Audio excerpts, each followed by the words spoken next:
नमस्कार दोस्तों। आज के वीडियो में हम स्टील प्रोडक्ट्स के सेक्टर को एक फंडामेंटली एनालाइज करेंगे। हम क्यों ये सेक्टर को एनालाइज कर रहे हैं, क्योंकि इसमें जो स्टॉक्स है या फिर ये जो सेक्टर है काफी बीटन डाउन सेक्टर है। तो पिछले 1.5-2 साल से इन कंपनीज की हालत काफी खराब है। कुछ अब लीडिंग इंडिकेटर्स दिख रहे हैं जिससे लगता है कि थोड़ी हालत ठीक हो सकती है। कंपनी काफी डोमेस्टिक ओरिएंटेड सेक्टर है, राइट। तो ट्यूब्स एंड पाइप्स जो होते हैं वो ये कंपनीज बनाते हैं। तो अब इरिगेशन में जो पानी के प्रवाह को एक तरह से आगे लेके जाने के लिए जो भी फार्म्स में होता है या फिर जो लिक्विड वेस्ट मैनेजमेंट होता है, जहां पे भी आप ट्यूब्स और पाइप्स देखेंगे वो एक तरह से स्टील के ट्यूब्स और पाइप्स जो है ये कंपनीज बनाते हैं, राइट। तो प्लास्टिक के भी ट्यूब्स एंड पाइप्स का एप्लीकेशन होता है, स्टील के भी ट्यूब्स एंड पाइप्स होते हैं। तो ट्यूब्स एंड पाइप्स जो खासकर इंफ्रास्ट्रक्चर डेवलपमेंट में लगते हैं वो ये कंपनीज एक तरह से बनाते हैं, राइट। तो एपीएल अपोलो काफी फेमस कंपनी है। कोविड से एक तरह से इस कंपनी को बहुत एक तरह से मिड कैप कंपनी है, काफी कोविड में ऊपर गई थी, ये कंपनीज का स्टॉक गया था। बाकी जो चार नाम है थोड़े रिलेटिवली स्मॉल कैप कंपनीज है। संभव स्टील काफी रिसेंटली लिस्टेड कंपनी है। बाकी जो 3 कंपनीज है वो काफी वक्त से है मार्केट में, राइट। तो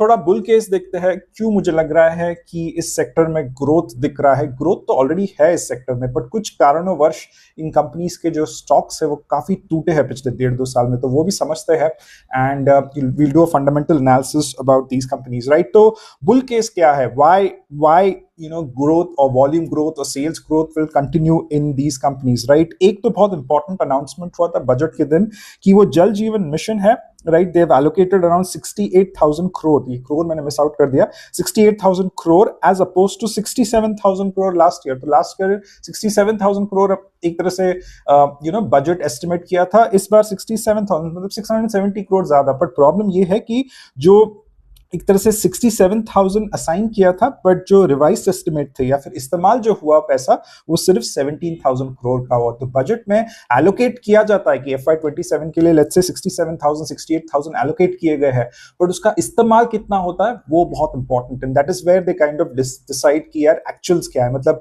100 रुपए एलोकेट किए हैं बट 50 रुपए एक तरह से इस्तेमाल हुए। तो बहुत इंपॉर्टेंट है कि जो ये 68,000 एक तरह से बजट में एस्टिमेट किए गए हैं उनको पूरा इस्तेमाल होना चाहिए। अगर वो पूरा इस्तेमाल होता है, right, if the end of the year the actuals are 68,000, तो फिर आपको एक तरह से काफी ग्रोथ दिखेगा इस बिजनेस में, राइट, इन कंपनीज में, राइट। तो government capex is again 12.2 lakh crore. तो infrastructure development government has put the foot down and kind of come again कि 12.2 लाख करोड़ का एक तरह से इन्वेस्टमेंट करेगी गवर्नमेंट। तो काफी इंफ्रास्ट्रक्चर डेवलपमेंट, रोड्स, ब्रिजेस वगैरह डेवलप होते हैं एंड उसमें आपको ट्यूब्स एंड पाइप्स की जरूरत पड़ती है, राइट। स्वच्छ भारत मिशन, राइट, करीबन 7,000 crore have been allocated for liquid waste management. Again, you do not require plastic pipes over here, you require steel tubes and pipes. So this is one thing, right। एक important चीज जो larger steel sector पे हुई है कि BIS standards introduce हुए हैं अगस्त 25 में, राइट। तो क्या होता था पहले, वियतनाम से, इंडोनेशिया से सस्ते क्वालिटी के ट्यूब्स एंड पाइप्स एक तरह से डंप किए जाते थे इंडिया में। अब गवर्नमेंट ने बोला है नहीं,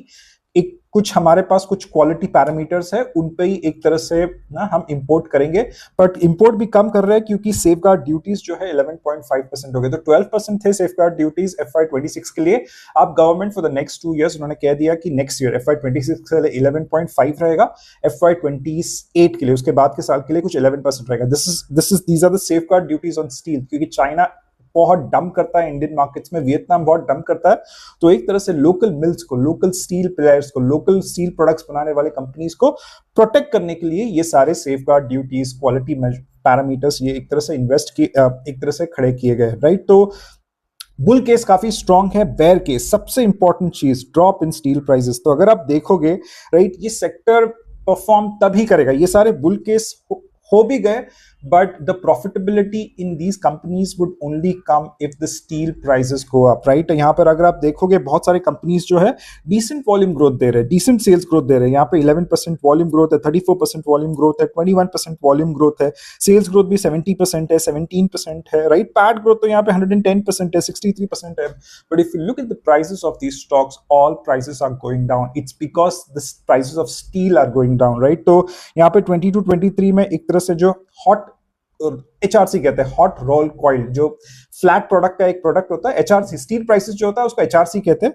ये 2022-23 में एक तरह से पीक आउट हुए थे कोविड के बाद, and if you see right now एक तरह से पूरा नीचे जा रहे हैं। पिछले एक महीने में स्टील प्राइसेस जो है वो थोड़ा अप्रिशिएट हुआ है। तो राइट दिसंबर के मंथ में कुछ 48,000 पर टन थे, बट जनवरी में 2 बार हाइक मिला है, करीबन 52,000 पर टन है। तो ये पूरा जो हाइपोथेसिस है इन कंपनीज में इन्वेस्ट करने का, वो यही एक हाइपोथेसिस है कि हम एक्सपेक्ट कर रहे हैं कि स्टील प्राइसेस जो है वो बॉटम आउट हो गए और अब बॉटम आउट होके एक तरह से ऊपर जाना शुरू करेंगे। तो इन कंपनीज में प्रॉफिटेबिलिटी आपको over a period of time दिखेगी। तो वॉल्यूम ग्रोथ, सेल्स ग्रोथ तो अच्छा चल रहा है क्योंकि गवर्नमेंट केपेक्स कर रहा है, जल जीवन मिशन वगैरह सब कुछ है।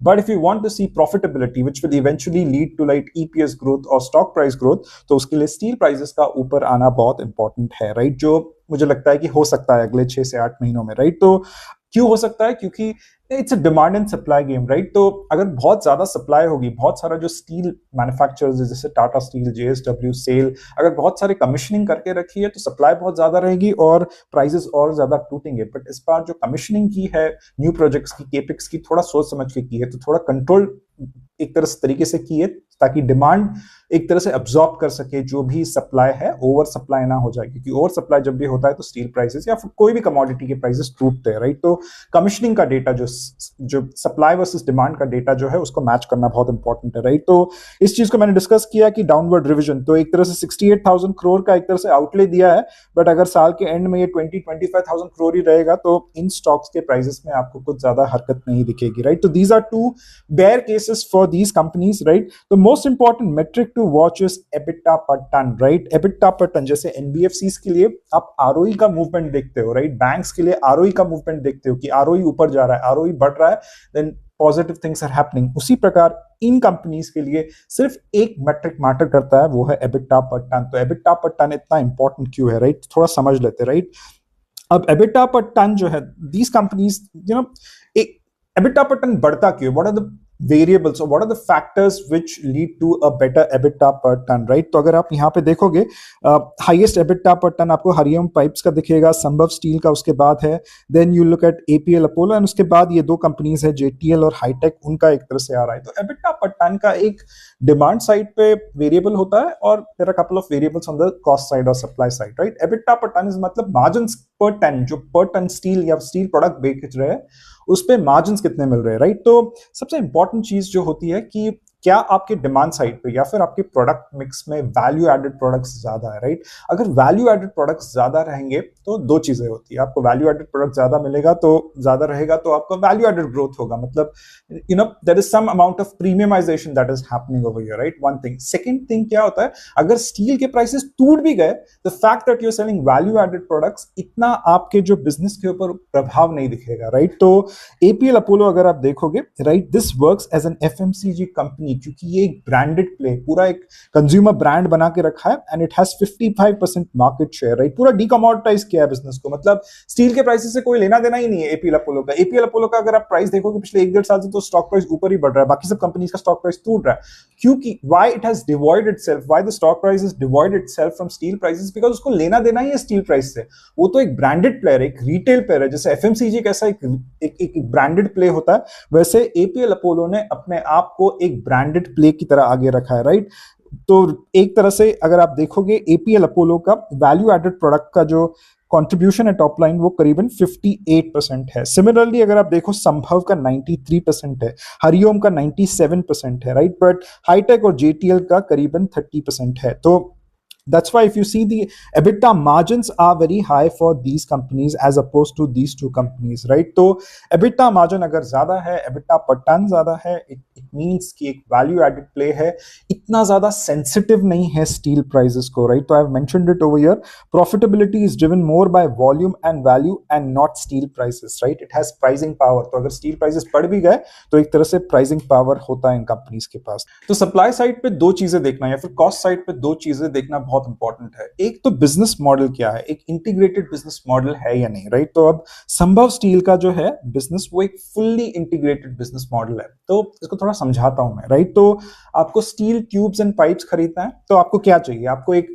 बेसिक फॉर्म में स्टील चाहिए, तो उसको हम एचआरसी बुलाते हैं, राइट? तो ये एचआरसी का जो प्राइस है वो चाहिए, उसको आप कन्वर्ट करके एक तरह से पाइप्स बनाते हैं या ट्यूब्स बनाते हैं, राइट?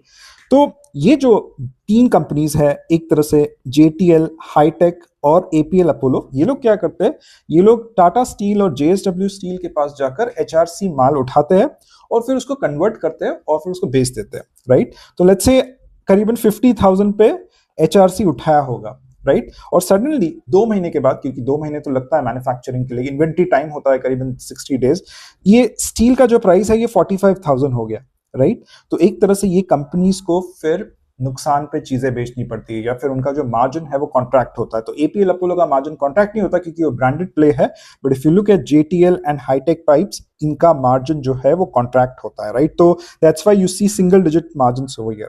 बट उसी जगह पे संभव स्टील क्या करता है या फिर हरिओम पाइप्स क्या करता है? संभव स्टील बोलता है यार एचआरसी मैं ही बनाऊंगा, मेरे पास एक कैप्टिव माइन है, राइट, उसमें से मैं आयरन लूंगा, कोल मैं ही प्रोक्योर करूंगा और मैं ही एचआरसी खुद बनाऊंगा और मैं उसको इस्तेमाल करूंगा अपने पाइप्स और ट्यूब्स में। तो मैं एक्सटर्नल डिपेंडेंसी मेरे पास कोई नहीं है, सब कुछ घर में उग रहा है, सब कुछ मेरा ही है, राइट। ये एक इंपॉर्टेंट चीज जो है संभव करता है, इसलिए उसका बिजनेस मॉडल जो है वो वर्टिकली इंटीग्रेटेड मॉडल है, राइट। इसका आरओई देखो संभव का 20% है, it is very close to APL Apollo which is 27%। APL एक ब्रांडेड प्ले है, संभव एक ब्रांडेड प्ले नहीं है, बट एक इंटीग्रेटेड बिजनेस मॉडल की वजह से उसका जो आरओई जो है वो 20% है, राइट।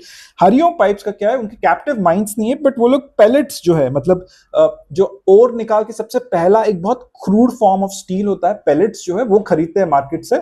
एचआरसी नहीं खरीदते, पैलेट्स खरीदते हैं और पैलेट्स खरीद के उसको एचआरसी बनाते हैं और एचआरसी से उनका ट्यूब्स और पाइप्स बनाते हैं। तो इनका भी आरओई थोड़ा ठीक है, but because of the integrated business model these two companies are good companies, Sambhav and Hariom are good companies, right. तो एक तो इन्वेंट्री होल्डिंग टाइम बहुत इंपॉर्टेंट है कि आपने प्रोक्योर किया है 50,000 पर टन पे स्टील और 3 महीने 4 महीने के बाद बिक रहा है आपका स्टील। अगर वो 50,000 का स्टील 55,000 का हो गया, मतलब एचआरसी प्राइसेस 55,000 का हो गया, तो जैकपॉट है, सारे कंपनीज को जैकपॉट है। इसलिए मैंने कहा कि स्टील प्राइसेस अगर अप्रिशिएट करेंगे तो सारे कंपनीज को फायदा होगा। बट वही 50,000 का स्टील अगर 45,000 का हो गया तो सारे कंपनीज नुकसान करेंगे एक्सेप्ट फॉर एपीएल अपोलो, जो कि एक branded type of FMCG player है। तो अगर कोई एक्सपेक्ट रहा है कि स्टील के प्राइसेस गिरेंगे तो APL Apollo is a good kind of company to play. But if someone is expecting कि स्टील के प्राइसेस बढ़ सकते हैं आगे जाके, तो Sambhav and Hariom are two companies which one could look at, right. तो इसमें से बहुत सारे ऐसे कंपनीज है जो मैंने अपने पोर्टफोलियो में ऐड किए या फिर करने वाला हूं। So if you want to access my portfolio, please sign on to the membership option. Thank you very much for your time, take care, bye bye.